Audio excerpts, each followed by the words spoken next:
Assalamualaikum warahmatullahi wabarakatuh. Salam sejahtera bagi kita semua. Hari ini saya akan menjelaskan tentang materi memahami konteks bisnis global dalam pengantar bisnis. Perekonomian global saat ini bisa membuat kita menjadi lebih mudah untuk membeli produk-produk baik dalam negeri ataupun luar negeri. Kita sering diuntungkan dengan ragam produk yang kita beli, imbas dari perdagangan internasional, di mana barang impor, produk yang dibuat atau berasal dari luar negeri dan dijual di dalam negeri, barang ekspor yang produknya yang dibuat atau berasal dari dalam negeri dan dikirimkan ke luar negeri bisa kita miliki. Secara perekonomian global semua memang menguntungkan kita karena secara hakikatnya kita memberikan satu dampak positif secara konsumtif untuk bisa membeli produk-produk yang kita inginkan. Pasar utama dunia.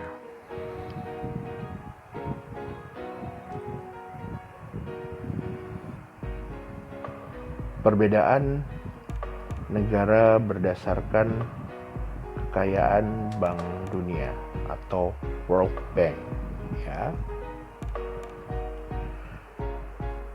Pendapatan per kapita tiap tahun negara berpendapatan tinggi, ya, kurang lebih 15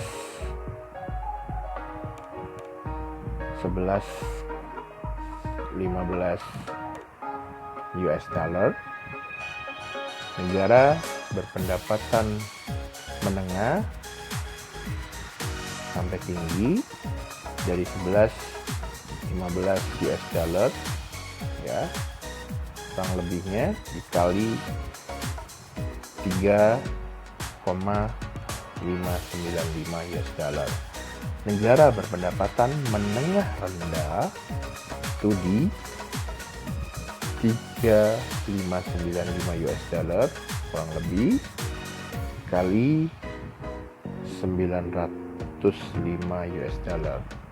Negara berpendapatan rendah itu di bawah kurang lebih 905 US dollar.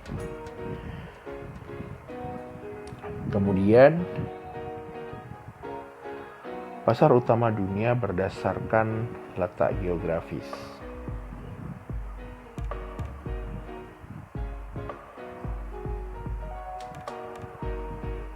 Amerika Utara di sini sebagian pasar terbesar dunia dan perekonomian paling stabil. Amerika Serikat mendominasi pasar Amerika Utara. Amerika Serikat dan Kanada adalah mitra dagang terbesar.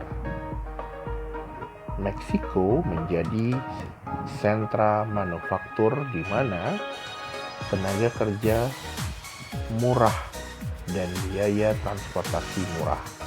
Tapi Meksiko mulai goyah akibat munculnya Tiongkok sebagai tempat sentra manufaktur. Pada saat itu, perkembangan ekonomi di Amerika Serikat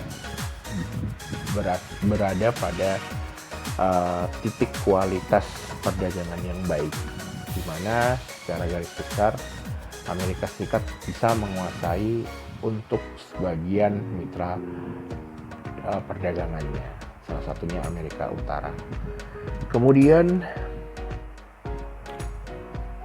berikutnya adalah Eropa. Eropa Barat didominasi oleh Jerman, Inggris Raya, dan Prancis, di mana e-commerce dan teknologi juga semakin mengemuka di wilayah tersebut. Banyak bisnis perintis internet Eropa Timur dulu didominasi komunis, sekarang telah naik pamornya. Instabilitas politik menghambat perkembangan manufaktur di Rusia, Bulgaria, dan negara lainnya. Artinya menilai dari perkembangannya bahwasanya di Eropa pada saat itu memang memiliki satu kendali penuh, ya, di mana di Eropa yang mendominasi Jerman, Inggris, Prancis. Secara e-commerce dia bisa menerapkan bisnis di era informasinya dengan baik. Kemudian di Eropa Timur didominasi dengan komunis yang perkembangannya secara garis besar secara politik untuk menghambat perkembangan manufaktur di Rusia, Bulgaria, dan lain sebagainya. Kemudian Asia Pasifik,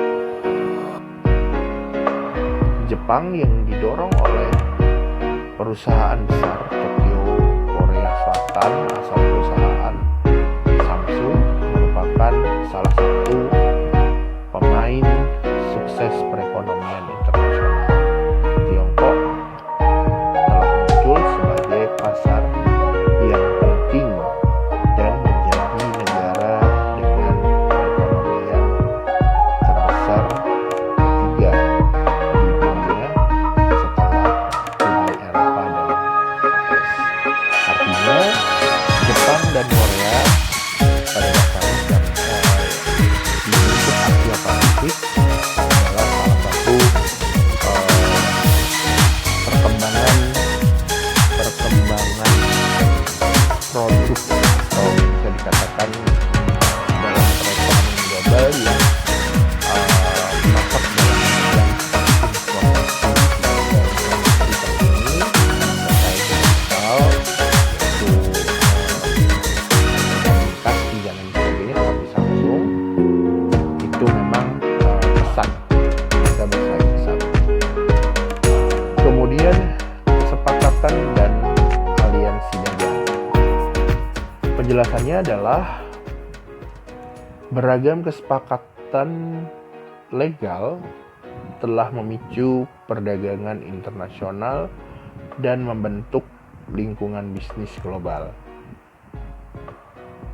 Perjanjian merupakan persetujuan legal yang menetapkan berbagai ketentuan di mana negara-negara saling bekerja sama.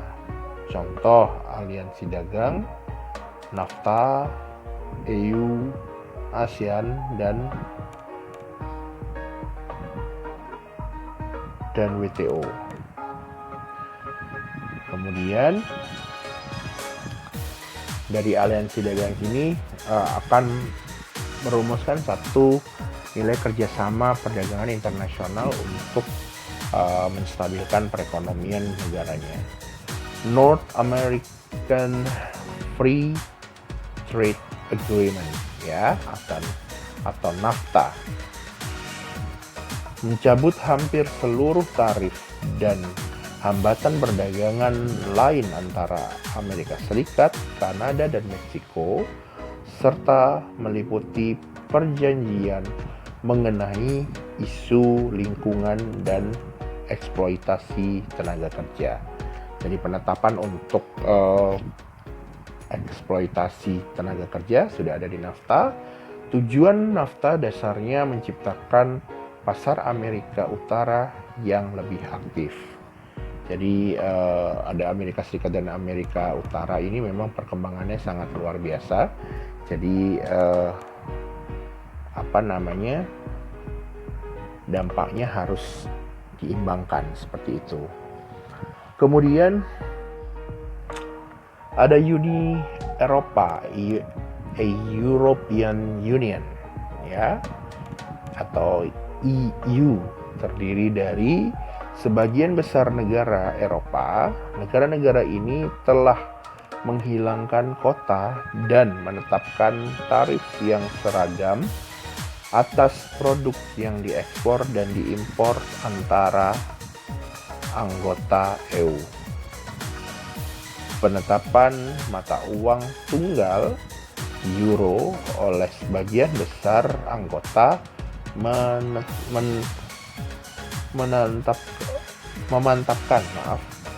memantapkan posisi UE dengan perekonomian dunia. Jadi ini adalah salah satu cara bagaimana agar di Uni Eropa itu bisa berkembang dengan baik, dengan harus menetapkan tarif yang seragam atas produk yang diekspor dan diimpor antara anggota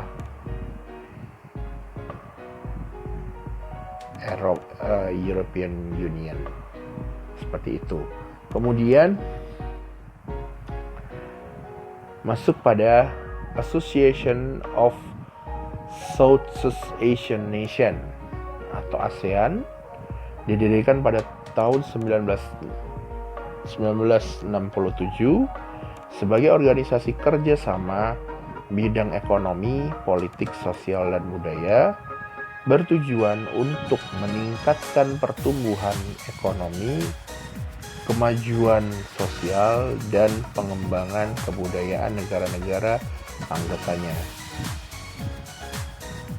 memajukan perdamaian dan stabilitas di tingkat regionalnya. Artinya ASEAN ini dibentuk memang untuk menyatukan dari segi ekonomi, sosial, politik, dan budaya untuk menyelaraskan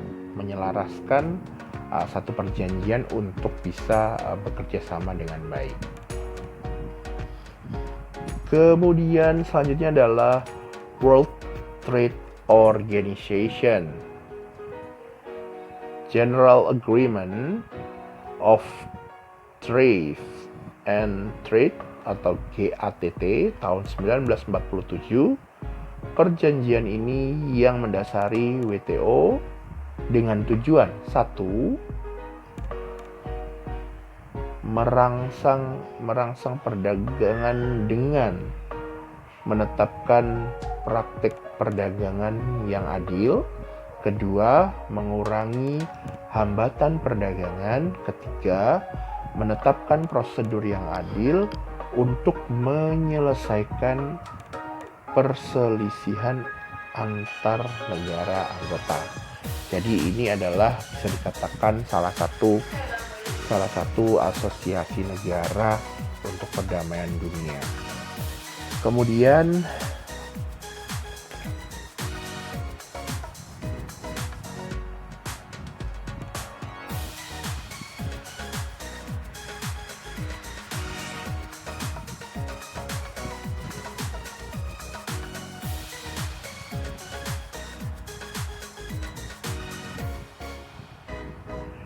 pada dasarnya di mana tujuan salah satunya adalah merangsang perdagangan dan menerapkan praktik perdagangan yang adil adalah bagaimana menentukan kualitas semua perdagangan secara internasional itu tidak tumpang tindih atau tidak bersifat tidak adil pada satu negara dengan negara yang lain.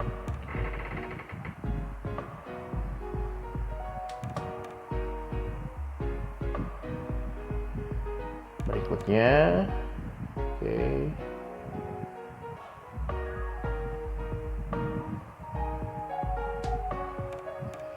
Berikutnya perekonomian internasional. Penjelasan tentang neraca perdagangan ialah neraca perdagangan atau balance of trade. Suatu negara merupakan total nilai dari seluruh produk yang diekspor dikurangi dengan total nilai ekonomi dari seluruh produk yang diimpor. Kemudian neraca perdagangan positif apabila ekspor melebihi impor. Kemudian neraca perdagangan negatif apabila impor melebihi ekspor. Defisit perdagangan atau trade deficit apabila impor melebihi ekspor. Surplus perdagangan, trade surplus apabila ekspor melebihi impor.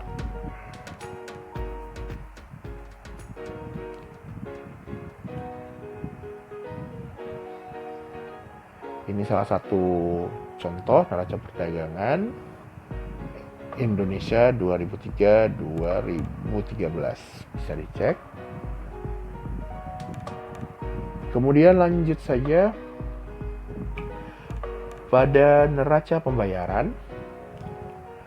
Neraca pembayaran atau balance of payment merupakan arus uang yang masuk atau keluar dari suatu negara, uang yang dibayarkan atas impor dan yang diterima atas ekspor atau neraca perdagangannya menjadi bagian terbesar dari pembayarannya.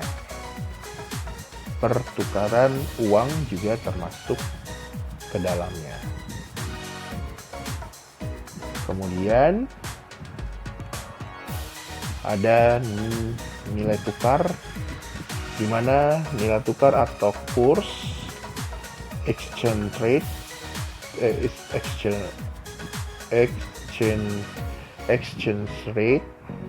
adalah nilai dipertukarkannya mata uang satu negara dengan mata uang negara lain.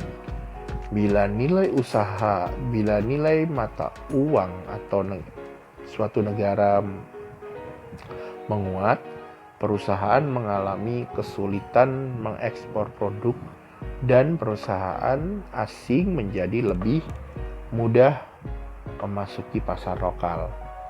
Begitu juga sebaliknya, apabila nilai mata uang suatu negara merendah. Jadi nilai tukar ini memang berkaitan dengan bagaimana perekonomian di negara tersebut, salah satunya untuk perdagangan internasional. Kemudian bentuk-bentuk keunggulan bersaing, yaitu keunggulan absolut, di mana keunggulan absolut terjadi ketika suatu negara dapat memproduksi suatu barang dengan harga yang jauh lebih murah atau berkualitas lebih tinggi dibandingkan negara lain. Minyak bumi dari Arab Saudi, biji kopi Brazil, dan kayu dari Kanada mendekati keunggulan absolut karena memiliki sumber daya tersebut secara melimpah. Jadi dilihat dari bagaimana sumber dayanya dalam suatu negara tersebut. Kemudian berikutnya adalah keunggulan kompetitif atau competitive advantage terjadi apabila suatu negara memproduksi barang tersebut secara lebih efisien atau lebih baik daripada negara lain. Sebagai contoh, negara Amerika Serikat memiliki keunggulan kompetitif di bidang pertanian dan Korea Selatan memiliki keunggulan kompetitif di bidang pemutar DVD. Jadi ada hal yang bisa diunggulkan untuk kualitas perdagangan. Kemudian keunggulan bersaing nasional atau national competitive advantage berawal dari 4 kondisi. Yang pertama adalah kondisi faktor produksi, kemudian kondisi permintaan, industri yang ketiga industri terkait dan industri pendukung yang mencakup memasok lokal atau regional atau pelanggan industri, strategi, struktur, dan persaingan. Jadi keunggulan bersaing nasional adalah dilihat dari kondisi bagaimana produksinya itu berkembang, terus kemudian bagaimana permintaan dari para konsumennya memang besar atau tidak, kemudian dilihat dari industri terkait yang memang bisa berkembang itu dari industri pendukung baik secara lokal, regional ataupun dari pelanggan industri itu. Kemudian strategi, struktur dan persaingan itu harus jelas. Kemudian berikutnya adalah manajemen bisnis global. Manajemen bisnis global setelah memutuskan untuk go internasional, sebuah perusahaan bisnis memutuskan tingkat keterlibatannya. Ada beberapa kemungkinan biasanya seperti itu. Yang pertama adalah eksportir dan importir, kualitasnya sudah jelas. Kemudian perusahaan internasional itu sudah harus memiliki taraf yang baik secara internasional. Kemudian perusahaan multinasional memang sudah harus berkembang atau sudah berkembang dengan baik di dalam maksudnya di dalam negaranya sendiri untuk menuju ke internasional. Kemudian manajemen bisnis global, spektrum strategi organisasi internasional mencakup hal-hal berikut yang pertama adalah agen independen, kemudian pemberian lisensi, kantor cabang, aliansi strategis atau usaha bersama, investasi langsung di negara lain. Jadi salah satu manajemen yang berhasil untuk strategi organisasi internasionalnya harus memiliki bagaimana agen yang independen yang bisa dikelola dengan baik. Kemudian pemberian lisensi jelas, kadar lisensi itu biasanya dari penentu badan hukum seperti itu. Kemudian ada kantor cabang, kemudian harus memiliki aliansi strategis atau usaha bersama yang berkembang dan investasi langsung di negara lain.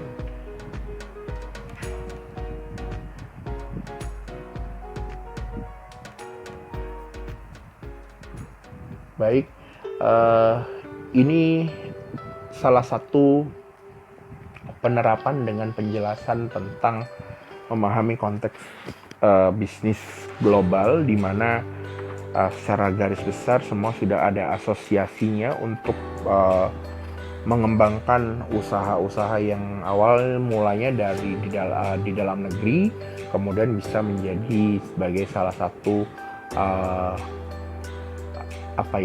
satu perusahaan internasional yang berkembang di negara lain.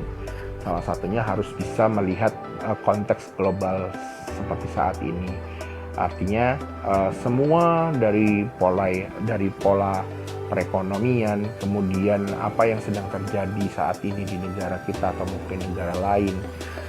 Perkembangan ini harus dipelajari untuk mengetahui bagaimana nilai ekonomi pada saat ini.